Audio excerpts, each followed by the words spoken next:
नमस्कार. रात्रीचे 3 वाजलेले आहेत आणि झोप लागत नाही आहे. याचं कारण आहे थोडंसं दुःख झालं आहे आणि या दुःखाचं कारण आपण स्वतः आहोत. या दुःखातून आपण भरपूर काही शिकत असतो. जेवढं माणूस सुखात शिकत नाही तेवढं तो दुःखात शिकतो. आणि या दुःखातून जे काही शिकतो ते त्याच्या आयुष्यभराची ठेवण होऊन जाते. तर तसं थोडंसं शिकलो मी आणि शिकत असताना एक कविता सुचली. ती कविता अशी आहे, ऐब नहीं फरेब नहीं है मुझ में, ऐब नहीं फरेब नहीं है मुझ में, सच कहो तो कोई खोट नहीं है मुझ में. शीशे सा दिल है शीशे सा दिल है मेरा, आईने सी जुबा, झूठ की कोई मिलावट नहीं है मुझ में, झूठी की कोई मिलावट नहीं है मुझ में.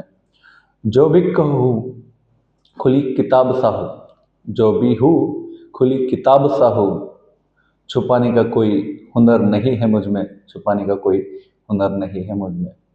टूट जाता हूँ मगर बदलता नहीं, टूट जाता हूँ मगर बदलता नहीं, किसी और जैसा बनने की चाह नहीं है मुझ में, किसी और जैसा बनने की चाह नहीं है मुझ में.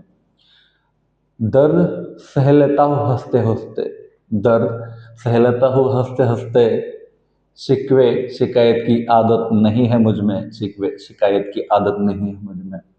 लोग कहते हैं दुनिया से सीख ले कुछ, लोग कहते हैं दुनिया से सीख ले कुछ, मैं कहता हूँ क्या सीखना इस मतलबी बेईमान दुनिया से, जरा सी भी बेईमानी नहीं है मुझ में, जरा सी भी बेईमानी नहीं है मुझ में.